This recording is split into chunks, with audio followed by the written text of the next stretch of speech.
welcome to Silver Hammer Mining's live summit today, hosted by Six. Today I'm joined by Morgan Lekstrom, the company's president. Morgan's going to walk us through his updated results and information, and afterwards we'll be accepting some questions. You can submit any questions that you have using the Q&A panel found on the right-hand side of your screen at any time during the summit. And as always, this is being recorded and will be available to watch afterwards on Six.com. Without further ado, Morgan, I'm going to hand it over to you to kick things off. Welcome to our presentation. My name is Morgan Lekstrom. I'm the president of Silver Hammer Mining Corp, formerly Lakewood Exploration. We are a newly formed silver company. I'm going to be making some forward-looking statements. Please have a review of these. We are a newly formed silver company with 3 past-producing silver mines. One in Idaho, the Silver Strand project, past-producing to 90 meters, high-grade silver project. In the Revette Formation, which is the same as Sunshine and Lucky Friday, and these large Silver Valley mines that have produced hundreds of millions of ounces of silver. We have the Eliza project, which is in Nevada in the historic Hamilton district. This is that district that produced over 40 million ounces between 1860 and 1870 and is the reason that Nevada is now called the Silver State. We have our past producing Silverton project, a 933 gram per ton high grade silver mine, past produced in the 1920s to 1930s, has not gone back and had a look at. That's common theme with our projects, especially in Nevada.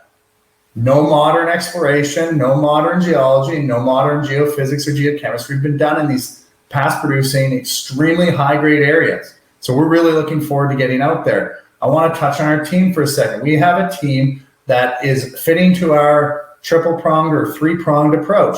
We have myself, the mine builder type, which we'll touch on later. We have a team of exploration experts and geology experts in the background, and a team of capital markets folks that really complement each other. Instead of being a single or a double-rounded team, we're a three-group, well-rounded team.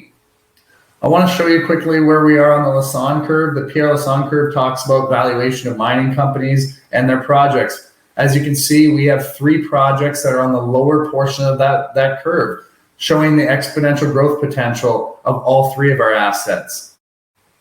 There's a zoomed in version, shows you where we're starting for the year, when our drilling's commencing. Our drilling has commenced at Silver Strand, our geophysics and targeting and geochemistry at the Eliza area, and at the Silverton area will be followed shortly with geophysics and geochemistry and mapping. So we're advancing very quickly, and that should start to reflect on that curve. Just want to quickly touch on our share structure. Very tight share structure, 37.4 million shares out, 2.7 million warrants, about 2.7 million options, 7.8 million warrants, fully diluted. We're about 47.9 million shares outstanding, and market cap of between $15 and $20 million, depending on the day. Let's start into our flagship asset, the Silver Strand asset. As I talked about, it's in the Revette Formation. It was a past producing mine, only down to 90 meters. It was a high grade silver mine. We have had very good luck with consolidating a land package in the area, 5.5 kilometers. This had not been done before in this mine. So now we have something called the Burnt Cabin Fault and Burnt Cabin Mine. So in that 5.5 kilometer area, we are able to now explore that in areas that haven't been walked before. They have not been touched from a geology standpoint, from a look, nothing. So with new logging roads going in, we're seeing outcropping. We've had samples released that show mineralization in areas all the way between Silver Strand's existing mine and the old Burnt Cabin mine. So this is really exciting for us because not only are we looking at a mine in the Revette Formation, same as the majors that have 1,800 meter deep mines that produced hundreds of millions of ounces, but we're also seeing this mineralization across surface, not only silver, but gold. So, between 4 to 12 grams a ton gold. It's very strong as we come into building out an ore body and possible production. Just quickly touch on our phase 1 of our exploration program. We put this together in very short order. Like I said, the company started about 4.5, 5 months ago.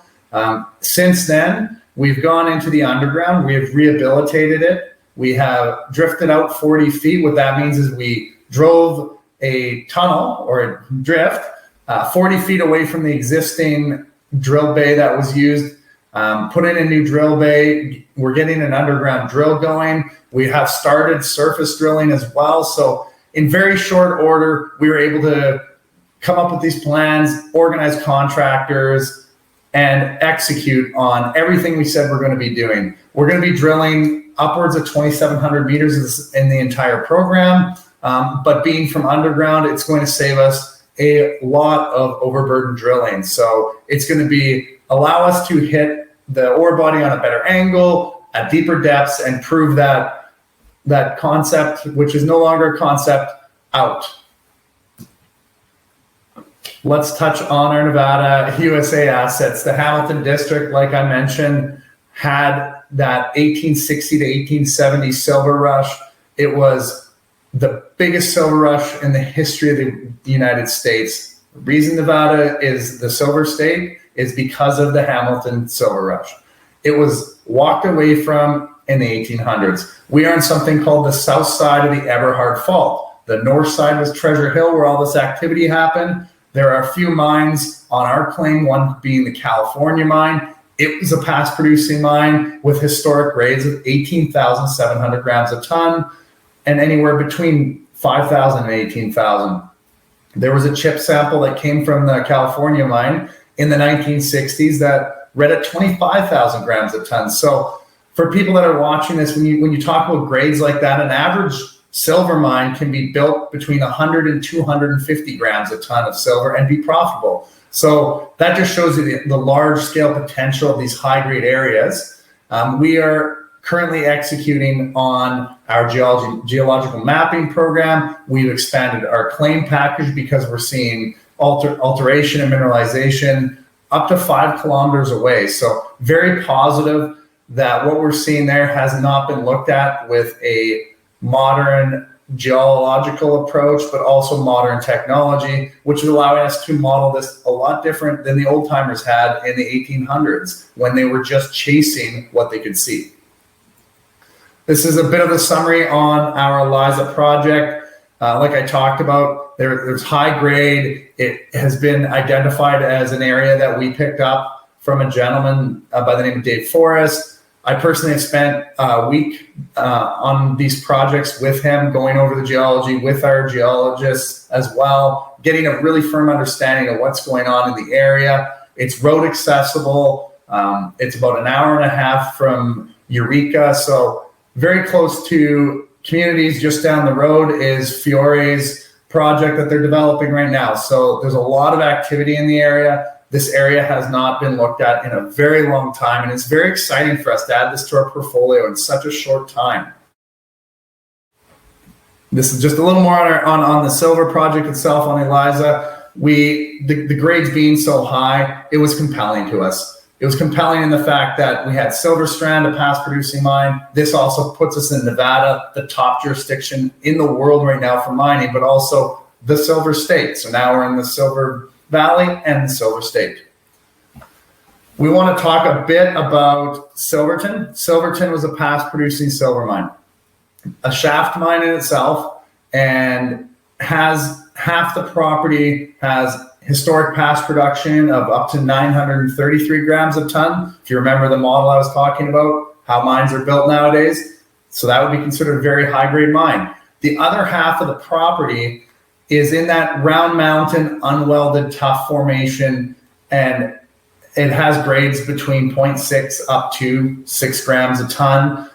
From what we are seeing, this is exactly what we are looking for to build a large silver producing company. We also have these gold credits between Silver Strand registering above ore grade. So a lot of positive things coming from having these past producing mines and the ability to go back to them and look at them with modern technology, modern geological knowledge, and actually approach these in a methodical manner that will allow us to expand these ore bodies to that large scale potential, but also to that near-term production potential as they were past producing.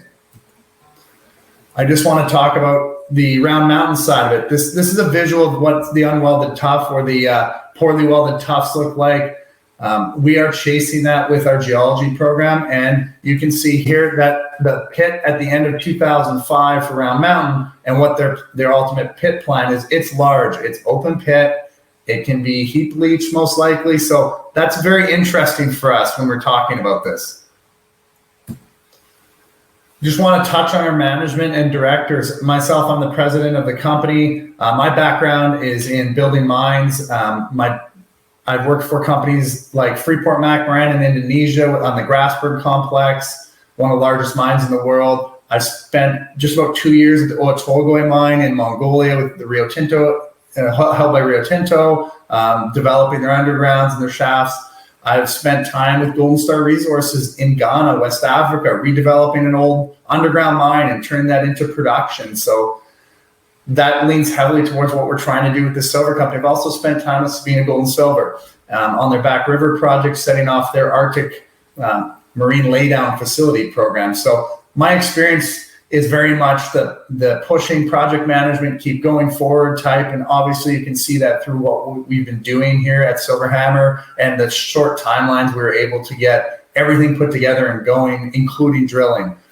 Our chief geologist, Phil Mulholland, been in the area for 35 years, worked for big companies like Barrick, has a very in-depth knowledge of these mines in the Rivette Formation, but also in the area. So he's an absolute advantage. He has a lot of contacts in the area and a lot of geological knowledge that is really helping us understand what we have at Silver Strand. We have Lawrence Ralston. He is our director.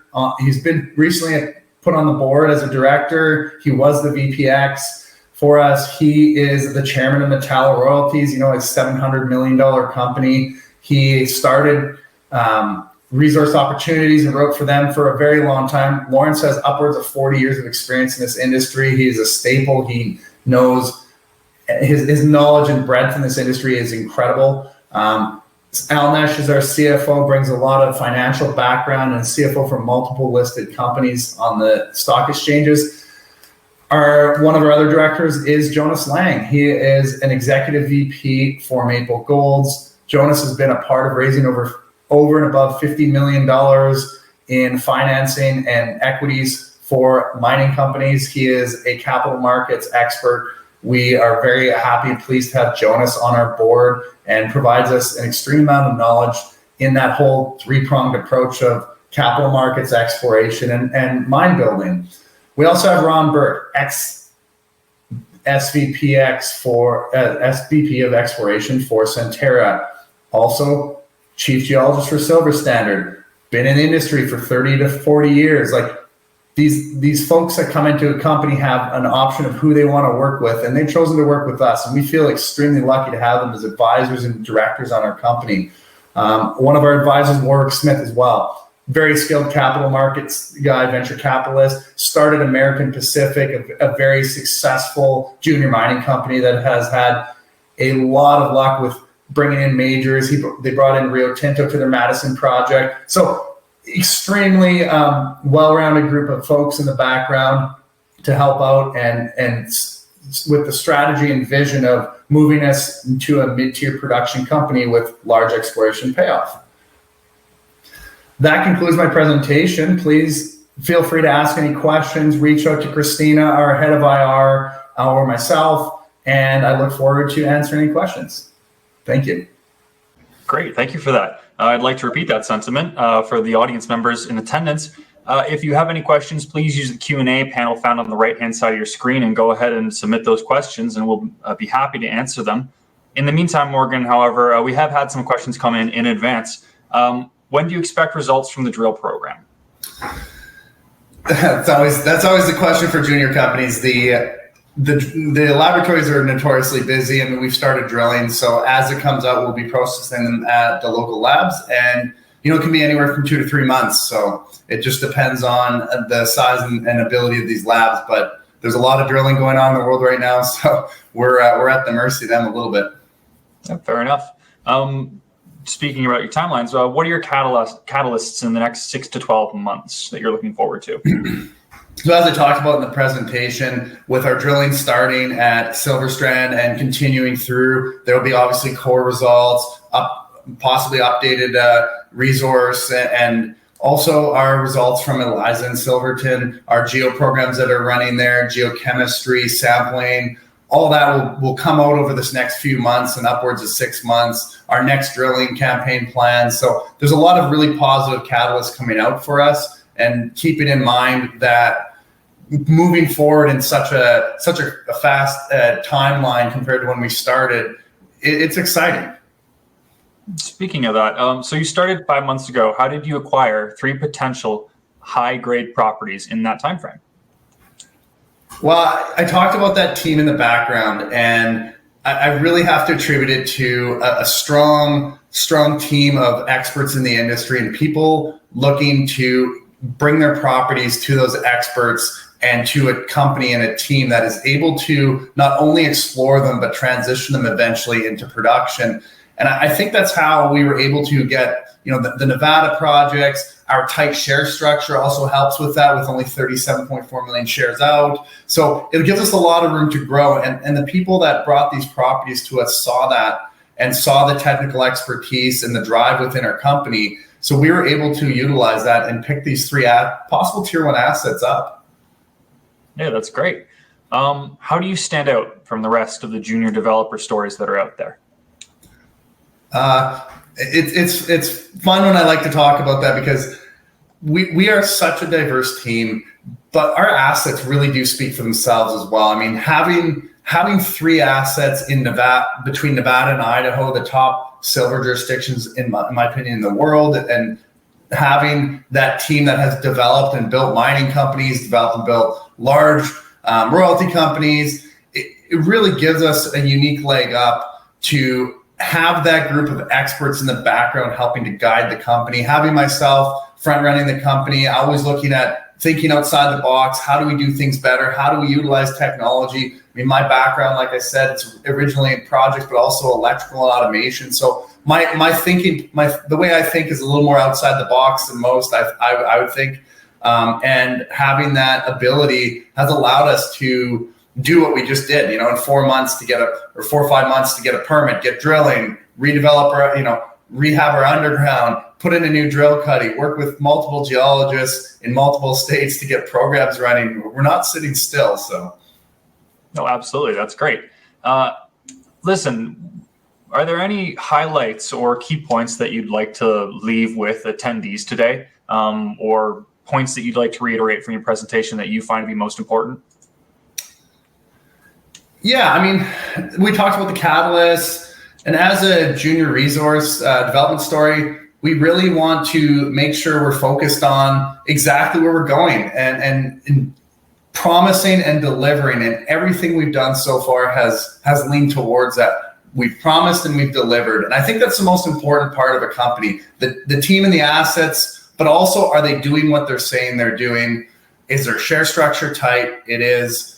And do they have the ability to take this through the multiple phases of exploration and later on that? And with the team that we built in the background, it really leans heavy towards having it long-term and building that long-term mining company up. And I got to say, it's exciting for me to be a part of and head up. It's also exciting to work with such talented folks in the background and have that depth of experience guiding this company. It's unique in that sense. So I'm excited, and I think our shareholders should be excited knowing exactly where we're going.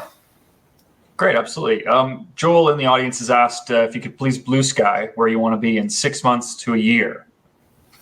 Yeah, I mean, obviously with drilling Silver Strand out, we want to have a large resource there. Blue sky is Eliza and Silverton.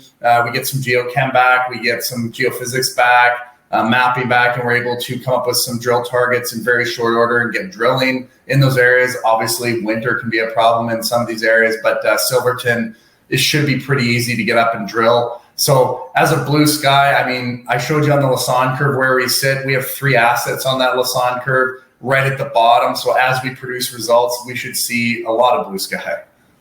Fair enough. As we come into the last few minutes, I'd like to remind the audience that if you do have any questions, this is the time now to ask them. But first and foremost, Morgan, I'd like to thank you for coming on today, as well as everyone in the attendance. But Morgan, do you have any final remarks, any closing sentiments that you'd like to leave with the audience?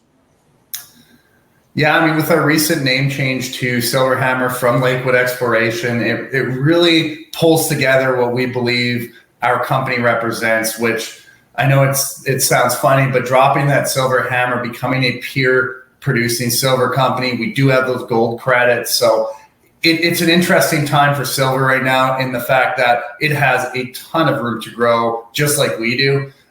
There's industrial applications for it between solar cells, between the new solar technology coming out, car batteries, industrial application in general, all the way down to microchips and crypto mining. So it's one of these industries that I'm proud to be a part of.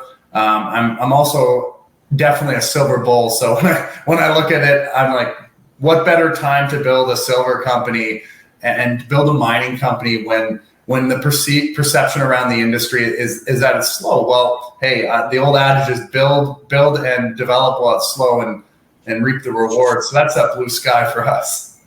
Fair enough. Well, with that, I'd like to again thank everyone in the audience and you as well. If you didn't get a chance to have your questions asked or answered, or if you think of one, of course, after the summit, we'll be sending out a short survey where you can leave your contact information and the Silver Hammer Mining team can reach out to you directly. You can also find more information, of course, at silverhammermining.com. And Morgan, for the last time now, I will truly hand it over to you for the final words. Thanks. I just want to remind viewers that we will be at the New Orleans conference and at the Metals Investment Forum in Vancouver. So stop by the booth, come say hi, get some swag. We'll have some nice hats and some masks to hand out, and you're going to be able to ask me any question in person that you'd like. And I look forward to seeing people and hearing from investors and folks asking questions at any time. Great. Well, with that, Morgan, cheers, and I hope you have a good rest of your day. Thanks, everybody. Bye.